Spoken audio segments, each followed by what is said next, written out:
Okay, now let's take a look at a couple different filters.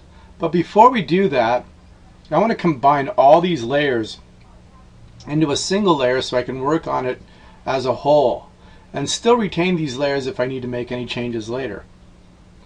Now the way I do that is, first of all, I select which layer or where I want the layer to go when I create the new layer. So whatever layer is the active layer, so the one I'm clicking on is the active layer. When you create a new layer, the new layer will be put on top of the active layer. And I want this in between my last layer that I worked with here and the background copy, because remember, the background copy is where we started with. So I'm going to click on the burn layer here, and then I'm going to hold down the Shift, Control, Alt, and Alt keys, and on the Mac it's Shift, Command, and Option, and then I hit the E key on my keyboard. And this creates a merged copy of all the layers that I have underneath. And I'm just going to call this merged. And I'm going to work with this layer. And you can see if we turn this off, it's exactly the same as what's underneath. It's just a single layer. So with the merge layer selected, we're going to play with some filters here. And the first filter we're going to look at is probably the most fun, and it's called Liquify. So we're going to go to Filters here, and we're going to select Liquify. Now what Liquify is going to allow us to do is actually move pixels around like putty. So it's going to allow us to do some real crazy changes here. And again, this is still what a lot of studios do, what a lot of people have done for their images. And people pay people to make them look thinner, to change the shape of their nose, to make their lips bigger, to make their eyes bigger. So these are all things that we can do with this tool. So let's start out with some kind of easy stuff here, like making the eyes and the lips bigger. There's a tool here, it's called Pucker, or Bloat. Bloat is the one we want. There is a Pucker one here too, and Pucker is going to do the opposite. Pucker is going to make things smaller. So we want to use the Bloat tool if we want to make, say, her eyes bigger. And again, we don't want to go too crazy here or it's going to look kind of fake. So all I'm going to have to do is click on here and we'll watch the eye grow. I don't know if you saw that or not. Let's undo that. Control Z or Apple Z. And can you see the size change? So it's very subtle, but it makes your eyes look bigger. And I'm just going to click here and do the same. Maybe even do another one with that one. Okay, so we made her eyes a little bigger. Do what you see fit. I'm going to make her lips a little puffier. She has fairly thin lips. Let's make them a little puffier here.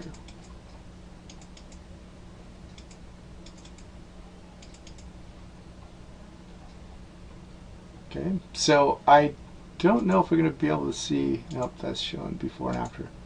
Before and after here.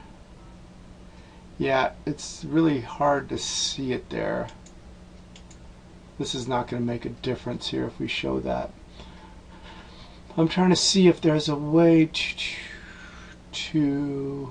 show that, but no, it doesn't look like it. So yeah, I think that's the only real thing that this tool is lacking, is a way to look back and forth with what you've done. I mean, you can undo the first, you can do the last command that you did, but other than that,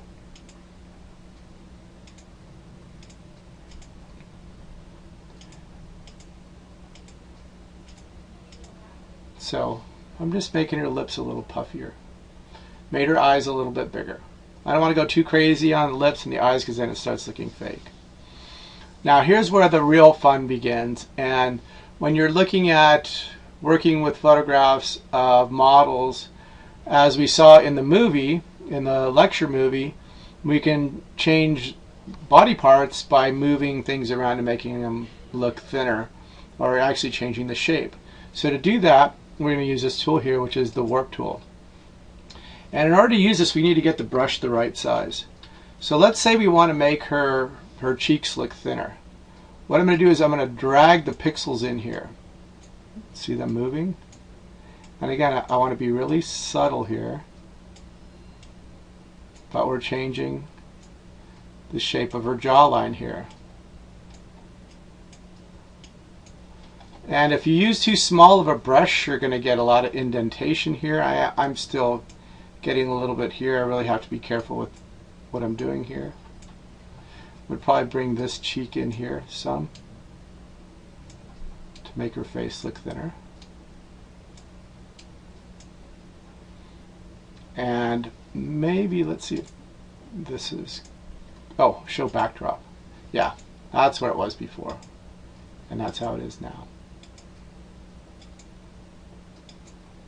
So we just want to be very, very subtle there. We want to change the shape of her nose. Say we don't like the little tip of her nose here. Can bring that in, make her nose a little bit smaller. Show backdrop.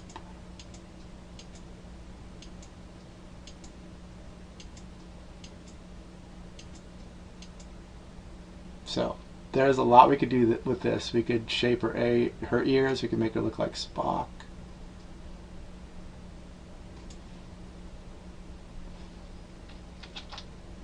Just have fun with it. Now I think that's pretty good. I think I'm going to do it really subtly here. I'm not going to go crazy and changing her too much. Maybe change her nose a little bit more here. But that's probably about it. Looks okay. When I'm done, I'm just going to click OK. And you can see before and after. So I just made her face a little thinner. And I made her eyes a little bit bigger and her lips a little thicker.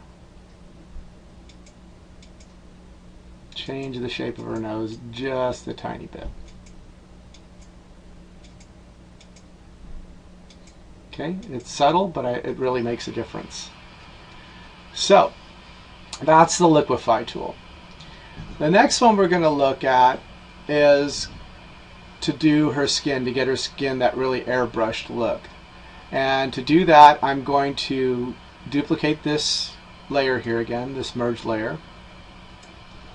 And I'm going to call this one skin. And so what I'm going to do is use a filter, another filter, and this one's called surface blur. So this filter here is under blur, and down here is surface blur. Now there's a number of different ways of doing this. There's a number of different filters that people will use to achieve the same effect here. This is just one that I've learned, and sometimes it doesn't work. But you can see here the color of the skin has to be very, very even for this to work, or it won't look very good. So I brought my radius up to 45. The lower you bring it, the less of a blur it has, the less of effect. And I can still see a lot of it there, so I think at 45 I'm getting it really, really smooth. And the threshold, what the threshold does is the amount of levels that it's going to affect. So the amount of darkness, brightness levels that it's going to affect. So you put it down to 2, it's not going to affect very many. It's going to only affect darker, lighter levels. So bringing it up or down, it's going to help you to get it the way you want it. So I got about 21 here and 45, but you do what you see fit, whatever works best for you. So once it's there, we're going to click OK. And we got a problem with this though. The problem is the blur is being applied to the whole image. And we don't want that. We don't want the blur up here. We don't want it on her eyes. We don't want this stuff blurred here. All we want is her skin blurred here. So what we're going to do is we're going to use something called the history brush to apply the blur with selectively. Now you could also do this with a mask if you wanted to, but I think the history brush is my favorite way of doing it, And also because I made another layer anyway, I think the history brush is more effective and it's easier to apply, and I think it blends a little easier. But you could play with the mask if you wanted to as well. And I'm going to show you masks when we start looking at something else. But basically, with a mask, what you would do is add a layer mask down at the bottom here. And the layer mask can either hide or display what is on the layer itself. So if I double click this, it brings up the properties panel here, and here's where I can see my mask's properties. If I click invert here, what invert does is make the mask black and it hides everything. So what I could do here with the mask now is use a white brush. So select B for brush and make sure I'm white, and then if I get the brush the right size, I can paint on the blur using a mask. Okay, so that's one way of doing it. Now the way I was going to show you how to do it is using the history brush tool, which I think is kind of cooler. So I'm going to go back up here and select where I have my surface blur. And the way this works is I'm going to click here where it says history in this box right here underneath history. And then I'm going to go back up here to name change again, and it's going to remove that surface blur that I had there. So I have this as a source though for my history brush. So I'm going to go over here to my history brush tool, and I'm going to then paint it on using the history brush.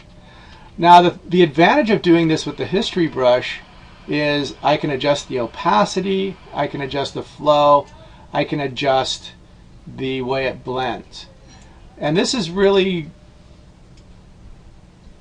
about the only way that I can get backscatter, which is white particles of dust, of particles that are in the water, out of my underwater photography. I'm able to set the blend mode so it just affects the white particles and not the darker ones. But what I'm doing now is I'm painting on the effect that I had in the history that I sampled here from the surface blur. So I just have to go through here and paint on where I want that surface blur.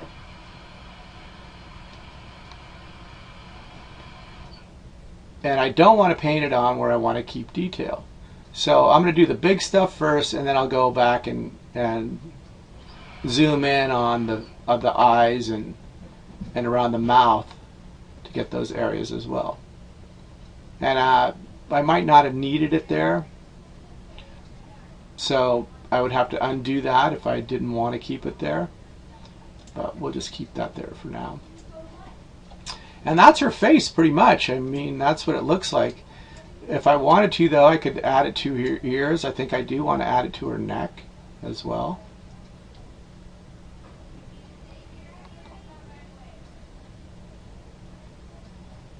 And then also these other patches of skin here. Have to make my brush a little smaller because I don't really want to affect the straps there. But you can see here we get rid of all the freckles this way. And it really smooths out her skin.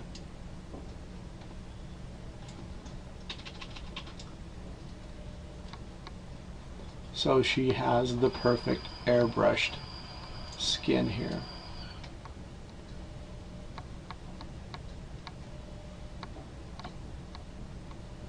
But again, it's up to you as to how far you want to go. You can take this really, really far, but that's what they do with models in magazines. This is what they do. Everything's soft and perfect. Okay, so let's zoom in on her eyes and around her mouth. So I don't want to get too much of the detail out of here. I'm going to use a smaller brush and just try to get in here as close as I can, but you can see it gets a lot of those highlights here that were very distracting.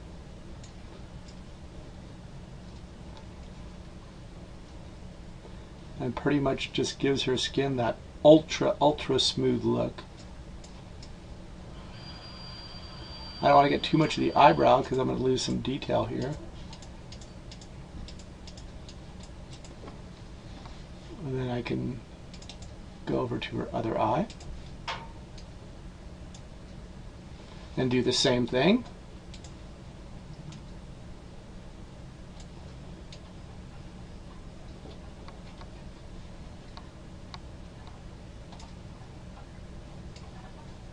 And then around her mouth.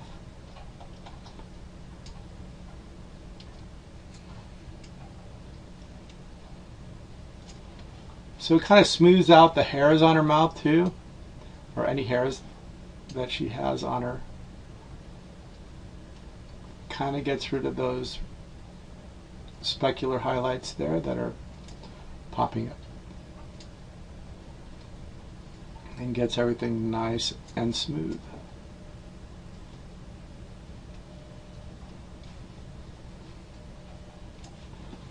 Okay, let's see how that looks. Okay, now if you think that's too much, here's the cool thing about have done it on a separate layer. So okay, I'm looking at this and I think, wow, you know what, it's really smooth, but it looks plastic. It looks fake, even though that's what they do in the magazines. I want to make her look a little more realistic. Well, what I can do is I have this layer underneath here that's all pretty much clean except for the skin smoothing. I can take my opacity and reduce the opacity of my layer till I get it to have a little more texture in there. And you can see I'm down to about 50 right now. It looks a little more realistic. Okay, so it's not as fake, but it still is very clean. It still looks airbrushed. It still looks like her skin's perfect. That's playing with a couple different filters, the liquify filter and then adding a surface blur to smooth out the skin.